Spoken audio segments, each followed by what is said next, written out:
If you've been on a low histamine diet for months and you've removed the fermented foods, the leftovers, the aged proteins and cheeses, and you're still reacting, perhaps your diet has run out of answers.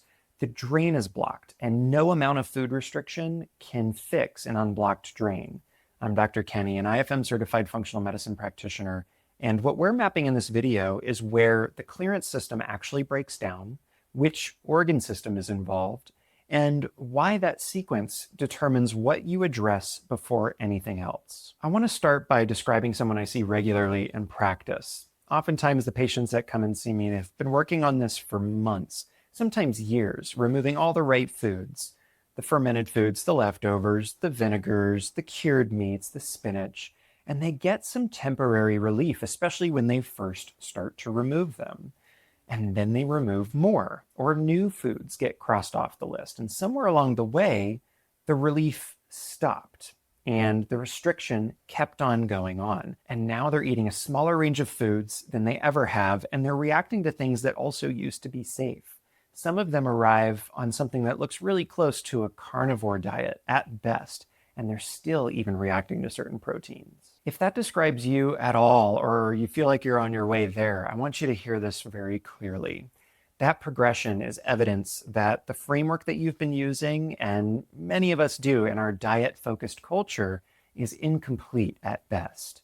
Progressive restriction was the logical response to the information that you were given. High histamine food, remove it. But for how long and why? But restriction is really a supply and volume management strategy.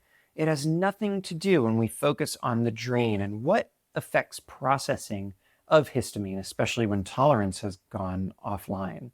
When the underlying clearance system has failed, managing volume will only take you so far before that math stops working. So before we go any further into the mechanism of the drain, I want to name what I think is actually happening that leads us to this point in the conversation. For many people, what happens is your body becomes reactive to foods. Usually it's a combination of loss of immune integrity. Your body becomes more reactive to food to start. This is often a deeper conversation than just being an issue with the food, especially if it's something you used to tolerate. The clearance capacity as well likely is declining behind the scenes, or almost always lower than average for a variety of reasons. And as that clearance capacity decreases, the threshold at which you begin reacting drops with it. So fewer and fewer things and foods feel safe. Because one of the most important things too is as we restrict more and more foods, what is happening? We are denying the body of the supplies that it needs to repair and restore immune integrity, gut barrier integrity. The list goes on in this conversation. Think of this drain conversation as very much a sink, and you can apply this to almost every other part of your biological chemistry.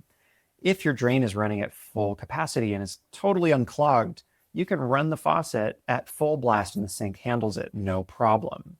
If someone narrows that drain by half, you have to reduce the faucet significantly to keep that sink from overflowing. If you narrow the drain even further, now even a trickle can overflow that drain. And notice that the faucet hasn't changed, the water hasn't changed. What has changed is the drain. The answer is to understand why the drain is narrowing in that individual and address it. Because searching for the perfect faucet setting, the foods that you're eating, for instance, is a different problem entirely when we really get to the root of it. And that's the core reframe of this entire conversation and video. We're looking at the drain. And a bonus thing to file away in the back of your mind and to remember is that food represents only one of the areas where we are receiving histamine. And more often than not, the gut is both underexplored and a major contributor to where we receive most of our histamine that's created. So don't forget about the gut layer. So let's turn our focus back to the drain or drains, because this is what gets missed in many histamine-related conversations, especially those that are so focused on the foods. And there's a lot of good faith behind that, but again, an incomplete picture is still an incomplete picture. When most people talk about the histamine drain, they're usually talking about an enzyme DAO, or diamine oxidase. This is the one that there is a supplement available as well to support quite directly. And so it's no surprise that this is probably one of the most common in the conversations as well. DAO sits in the lining of your small intestine, and it breaks down histamine as food moves through, as well as the gut-related sources of histamine. And it's a real drain, it's an important one, but it's just one of two. The other that gets underexplored many times is HNMT, or histamine N-methyltransferase. This is an important enzyme as well, a second drain, if you will, that operates at a very different level in this system. In fact, in the liver. In plain terms, it processes histamine that has already made it into circulation, which is really the histamine that drives many of the systemic reactions that people experience, from the itching and the skin changes to the headaches and migraines and beyond. This brings us to a conversation on what's called the gut-liver axis. And it's a two-stage filtration system. There's two separate drains, one that's happening in the gut, one that's happening in the liver, and both are incredibly important. DAO is trying to filter and catch and process histamine before it enters the circulation, while HNMT is the second filter that really focuses on that more systemic experience of histamine. When one or both are compromised, or when the inputs are outweighing the outputs, this is what causes the symptom buildup and the loss of tolerance. And it's important to know, and I don't want to get too lost in the weeds here, but if you're one who's been digging into this level of research, HNMT is an enzyme that involves methylation. The conversation around methylation really focuses heavily on MTHFR and its gene variants. I'm not going to go too much into that, but there is another video I'll link to in the description below.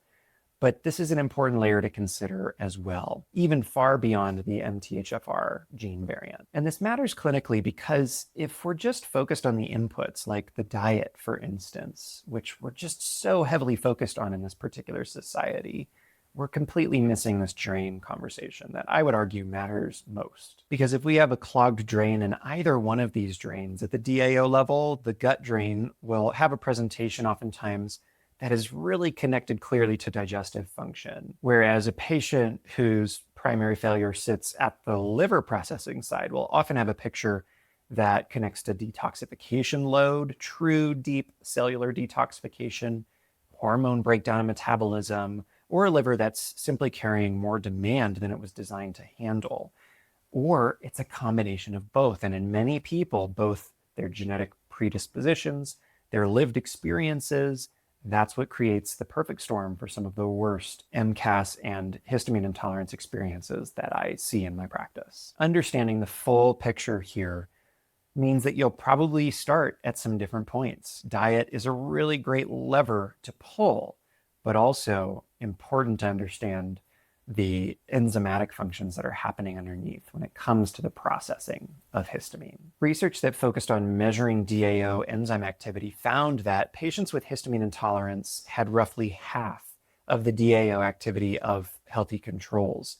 And this means that the gut's built-in histamine clearing machinery was already running at a significant deficit before a single bite of food was even taken. The way I read this clinically is that the threshold which your body begins reacting is set by how well your clearance system is functioning, not what foods you're intaking. Restricting your dietary histamine intake can take pressure off the system, but without addressing that underlying enzyme deficit is like bailing water from a boat without finding the hole and plugging it. And if you want to go deeper into the research that I used for this particular video, I've put together a written summary of the evidence for this video, and it's in the description and the pinned comment below.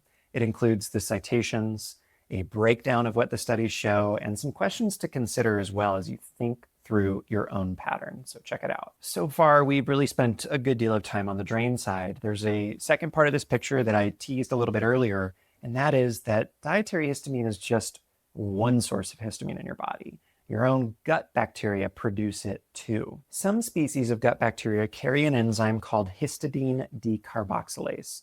This is an enzyme that takes a very common amino acid or breakdown product of protein that we eat into histamine right inside your intestine. So your microbiome can manufacture histamine from what you swallow independent of the histamine content of the food itself. That means that on a perfectly executed low histamine diet, if you have an overgrowth of these certain bacterial organisms in your gut, the tap could still be running from the inside. And this is what I find with many of my patients, again, who have been doing everything right from a dietary standpoint, and they're still reacting to their bone broth, for instance. The gut microbiome's capacity to generate histamine internally is one of the reasons why dietary restrictions eventually hit a ceiling.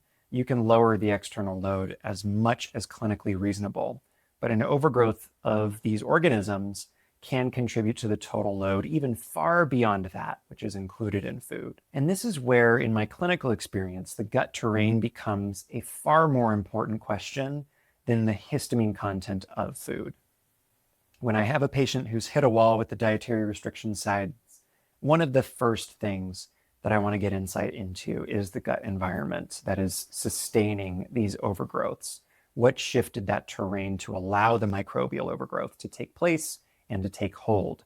Dietary restriction can really never reach that level of investigation because it's happening downstream of everything that you swallow, whether it's plant-based or protein. And I'm curious, if you've been on a low histamine diet, has your list of restricted foods grown or shrunk over time? Drop that in the comments below. I read each and every one of them, and the pattern in those responses is something I'd love to tune into, and I'm sure others would like to follow along. So let's talk about what happens when this entire system, both faucet and drain, enters a feedback loop. Now we need to talk about when both the faucet and the drain are creating the failure points. This is the mechanism that often explains why some patients feel like they are reacting to absolutely everything, and why the reactions feel completely disproportionate to what they ate or drank even, and why the pattern seems to be accelerating rather than stabilizing. A huge part of this conversation is that your immune system, of course, contains cells called mast cells. These are immune cells that physiologically function as your immune system's emergency responders, and they are stationed throughout your tissues, including the gut lining. Among the many signals that they respond to, histamine itself is just one of them. When histamine load rises past a certain point, mast cells read that as a signal to respond, and part of their response is to release additional histamine of their own, fire on top of fire. So now you have this feedback loop taking place. Both dietary and the microbial histamine crosses that threshold that activates mast cells. Mast cell activation releases a second wave of histamine, and it's generated internally this time, independent of anything in your diet. Once again, that second wave pushes the load even higher, which can trigger more mast cell activation and generate more histamine. And of course, all of the other inflammatory intermediates that are involved in the actual inflammatory reactions. This is the non-linear part, the non-black and white part of histamine intolerance. It usually manifests as this reaction that feels wildly disproportionate to eating half a chicken breast. And then the mast cell activation amplification did the rest. And critically, in a society that has kind of trained us to say, take this for that, it's no wonder that enzyme support alone, such as a DAO enzyme, often doesn't work for many people either. It's just not as simple as low DAO when we talk about this amplification experience. This is why, in my clinical experience, the enzyme support can provide some meaningful symptomatic relief, but it's often temporary. It takes a little pressure off the system, and we need to address what's going on underneath. If you've watched other histamine intolerance content, you've likely heard that nervous system regulation is a part of the solution, that calming the stress response will reduce mast cell reactivity and lower your histamine load. And that is an important connection. It's one of the primary root cause drivers of this immune overactivation. In my experience, mast cell stability does appear connected to autonomic state, or this is the branch of the nervous system that runs in the background that we don't have conscious control over. And it regulates functions like your heart rate and your digestion and your immune system activation. But I do want to be careful here, because this is what gets simplified in its own clinical problem here too. A patient who comes away with thinking that deeper breath work or yoga nidra and stress management is going to resolve their histamine intolerance has an incomplete picture. If that works for you, great. But it doesn't always catch these more extreme examples of histamine intolerance and the amplification that's actually taking place. I'm not saying it can't help, but it can become oversimplified and dismissive at best. Let's zoom out a bit and realize that the nervous system piece is a real and important leg of this. The gut terrain is another real and important leg of this. The enzyme clearance piece is a real and important leg of this. As long as we're trying to find the panacea or the one thing, this is where we often fall short of a true systems-based approach to healing. The immune system's resilience, its capacity to stop over-responding to every incoming signal, is often a deeper question about nervous system regulation and about hormonal patterns and about the chronic stress load that got the patient to this point as well. That's where the honesty of the complexity of human chemistry lives, and where some of the most meaningful clinical work that I dive into actually happens. And I want to be honest about where the research stands on the treatment sequence that we've been building toward in this video up to this point. There has been a well-designed randomized controlled trial protocol that's been designed on low-histamine diet combined with DAO supplementation. And it's built to generate outcome data. We just don't have it yet. We haven't run that trial. Prior studies that showed promising findings had small groups or no control arms and oftentimes short treatment windows as well.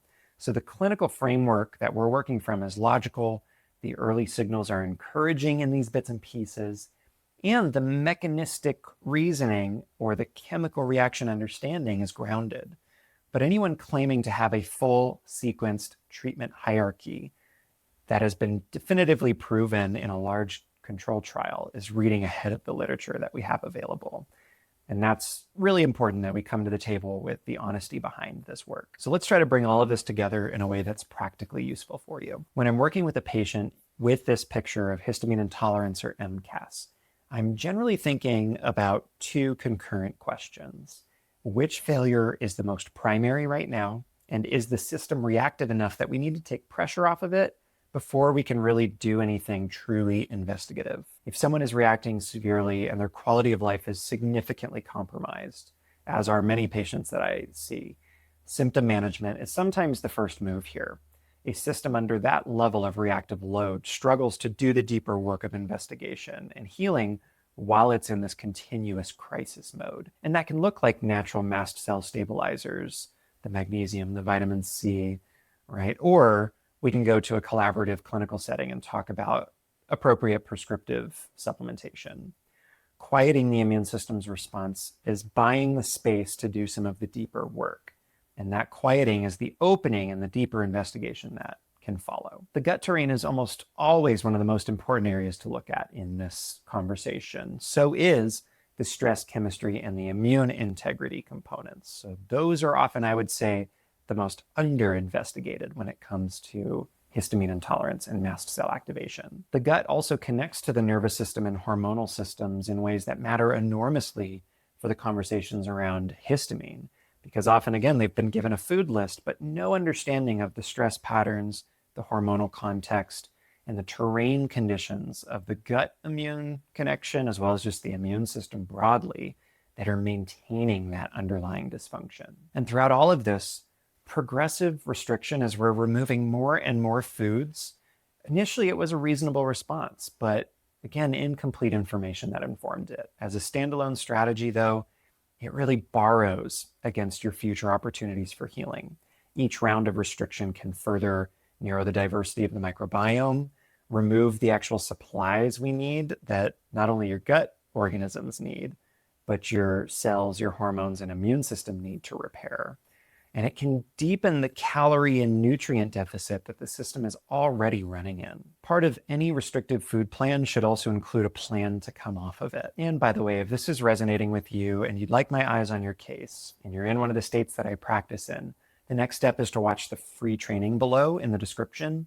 It prepares you for a health mystery map call where you apply for a moment to speak with me about your case and to see if we're a good fit working together through this exact functional systems-based lens. The next question I get asked oftentimes is, what's keeping my threshold stuck when it comes to histamine intolerance? And if you want to understand that, even when your diet looks clean, the next video over here goes through that exact topic. So check it out.